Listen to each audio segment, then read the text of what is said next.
Nous irons dans la joie vers la maison du Seigneur. Quelle joie quand on m'a dit, nous irons dans la maison du Seigneur. Chers frères et sœurs, loués soit Jésus-Christ. À jamais. Nous sommes aujourd'hui vêtus de violet parce que nous commençons aujourd'hui, nous célébrons le premier dimanche de l'Avent, année A. Et les textes soumis à notre méditation sont tirés des lettres du prophète Isaïe, du livre du prophète Isaïe au chapitre 2, des versets 1 à 5, le psaume 121, la deuxième lecture de la lettre de Saint Paul apôtre aux Romains, chapitre 13, des versets 11 à 14, et l'évangile de Saint Matthieu au chapitre 24, des versets 37 à 44. Tous les peuples de la terre aspirent à vivre dans la paix, parce que venez, montons à la montagne du Seigneur, au temple du Dieu de Jacob.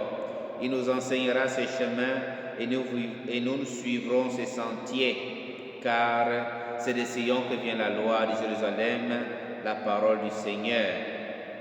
Les peuples affluent donc vers la maison du Seigneur avec joie pour aller à la recherche de la paix, car c'est de Sion que vient, car on ne lèvera plus l'épée, nation contre nation, et on ne s'entraînera plus pour la guerre. Donc il y a un air de paix qui est annoncé. Pourtant, les foyers de guerre renaissent les uns après les autres aujourd'hui sur la surface du globe, et le trafic des armes apporte un grand profit à tous ceux qui fabriquent les armes, qui les vendent.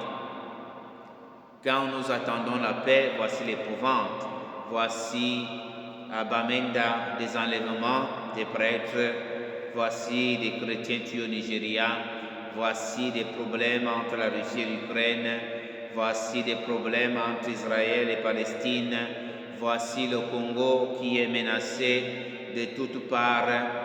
Il y a donc besoin de la paix, il y a besoin de monter à la maison du Seigneur. Un appétit de violence en même temps qu'une soif de la paix habite le cœur des hommes. Parfois, quand nous voyons comment certains actes criminels sont menés, on a l'impression qu'il y avait une rage de faire le mal. Il y avait une rage de tuer, il y avait une rage de détruire. Donc il y a la soif de la paix, mais en même temps un appétit de violence qui ont élu siège dans le cœur de l'homme. Quel arbitre saurait réconcilier notre humanité déchirée? Dieu seul.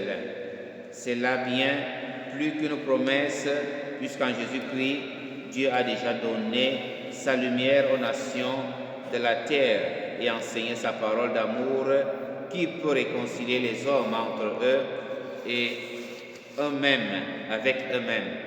Donc nous avons le Christ qui peut nous réconcilier avec Dieu. Laissez-vous réconcilier avec le Christ, votre frère. Réconcilions-nous entre frères également.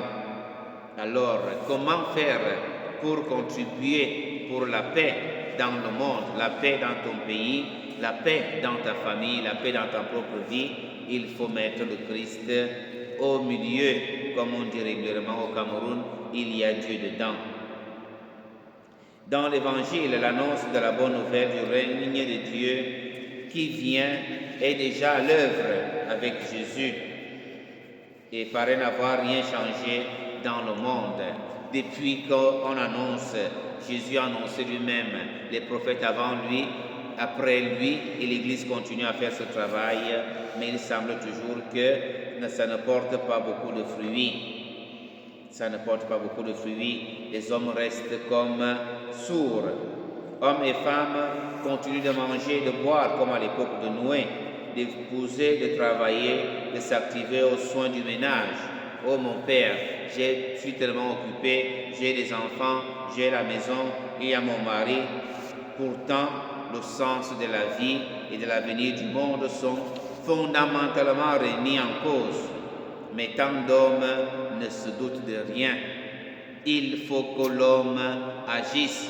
Il faut que hommes, femmes, jeunes et enfants agissions pour changer le monde.